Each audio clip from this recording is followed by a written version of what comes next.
নিরামিষ দিনে ঘরে যদি কয়েকটা পটল থাকে খাবারের জন্য কিন্তু আর কোনো রকম আমাদের চিন্তা করতে হয় না। খাবারটা যেমন সুস্বাদু তেমন কিন্তু খুবই জনপ্রিয় একটা খাবার। যেটা দিয়ে খাবে সেটা দিয়েই তৃপ্তি করে খাওয়া যায় আর পছন্দও করে কিন্তু সবাই। তো তার জন্য লাগবে শুধু হচ্ছে পটল। পটলের পরিমাপটা সম্পূর্ণ তোমাদের উপর নির্ভর করবে তোমরা কতটা পটল নেবে। আমি আমার পরিমাপে কিছুটা ছোট ছোট পটল একদম গোটা গোটা করে নিয়ে ধুয়ে রেডি করে গ্যাসটা অন করে তেল দিয়ে একটু লবণ দিয়ে তেলটা গরম হয়ে গেলে পটলটাকে দিয়ে একটু লবণ দিয়ে পটলটাকে একটু নরম করে ব্রাউন কালার করে ভেজে নিতে হবে, তবেই পটলটা কিন্তু খেতে বেশি ভালো লাগে। তো এটা অবশ্যই খেয়াল করবে। তো পটলটা ভাজা হয়ে গেল, পটলটাকে আমি তুলে নিয়ে যতটুকু তেল ছিল অতটুকু তেলের মধ্যে আমি দিয়ে দিলাম আলু। আলু দিয়েও রান্না করা যায়, আবার আলু ছাড়াও কিন্তু এই রান্নাটা করা যায়। তোমরা দুরকমভাবেই করতে পারবে। তো আমি আলু দিয়ে করছি। আলুটাকেও আমি ছোট ছোট করে কেটে নিয়েছিলাম, একটু লবণ দিয়ে আলুটাকেও হালকা ব্রাউন কালার করে ভেজে নিলাম।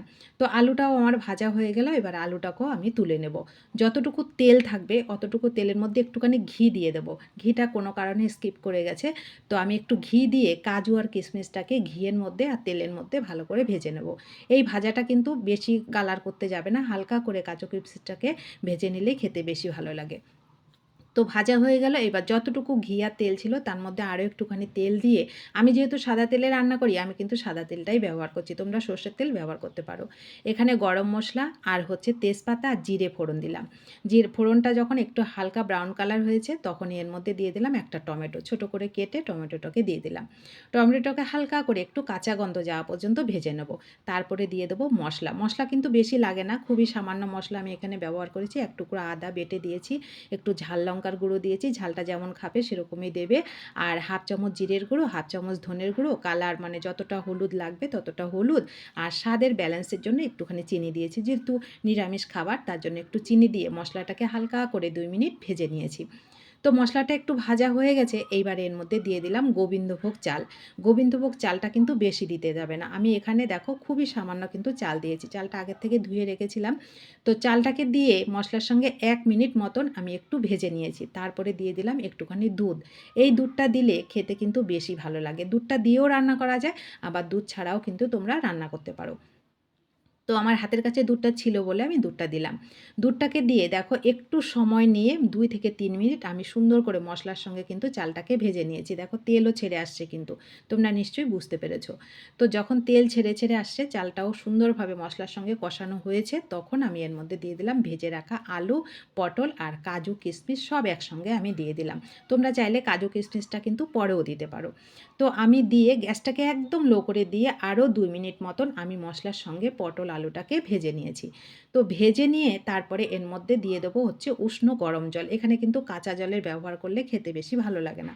উষ্ণ গরম জল আমি প্রথমে 1 বাটি দিলাম, দিয়ে ভালো করে একটু মিশিয়ে নিলাম। তারপরে খুন্তিটাকে ধুয়েও একটুখানি জল দেব, দিয়ে এখানে কিন্তু জলের পরিমাপটা তোমরা যখন রান্না করবে তখনই বুঝতে পারবে, কারণ এটা ঝোল ঝোল রান্না হবে না, এটা হবে একটু মাখো মাখো রান্না। তো ঝোলের পরিমাপটা তোমরা দেখে দেবে, মানে কতটা জল লাগবে। আর তার জন্য আমি পড়লাম না। আর এখানে আমি স্বাদ মতন লবণটা আগে ব্যবহার করিনি, তার জন্য লবণটা দিয়ে দিলাম। দিয়ে এবার আরও সুন্দর করে মিশিয়ে নিয়ে এবারে এটাকে আমি কিছুক্ষণ একটু ঢেকে রান্না করে নেব। দেখো কালারটা কত সুন্দর হয়েছে। পটলটা কিন্তু তোমরা কেটেও দিতে পারো যদি বড় পটল হয়, আমি ছোট পটল ছিল বলে আমি গোটা গোটাই দিয়েছি। পটলটাকে কিন্তু অবশ্যই একটু ভালো করে ভেজে নেবে, তাহলে খেতে বেশি ভালো লাগবে। তো দেখো একটু কিছুক্ষণ আমি রান্না করার পর দেখো এটা কিন্তু এরকম হালকা ঝোলঝোল অবস্থায় কিন্তু এটাকে নামাতে হবে, কারণ এটা শুকনো হয়ে গেলে কিন্তু মানে প্রথমেই যদি ঝরঝরা করে আমরা এটাকে নামাই পরে কিন্তু একদম ঝরঝরা হয়ে যাবে। তো হালকা ঝোলঝোল অবস্থায় আমি এটাকে নামিয়ে নেব, এটা ঠান্ডা হয়ে গেলে কিন্তু একদম শুকনো হয়ে যাবে। তো এই সময় তোমরা আরও একটু ঘি দিতে পারো, একটু গরম মশলার গুঁড়ো দিতে পারো। তো আমি আর ঘি ব্যবহার করলাম না, কারণ অলরেডি এখানে অনেকটা তেল দেওয়া আছে, যার জন্য আমি আর ঘি ব্যবহার করলাম না। আমি একটুখানি গরম মশলার গুঁড়ো দিয়ে এটাকে নামিয়ে নেব। তো দেখো একটুখানি গরম মশলার গুঁড়ো দিয়ে এটাকে নামিয়ে নিলাম, এটা ঠান্ডা হয়ে গেছে, দেখো কতটা শুকনো শুকনো হয়েছে, তোমরা নিশ্চয়ই বুঝতে পেরেছো।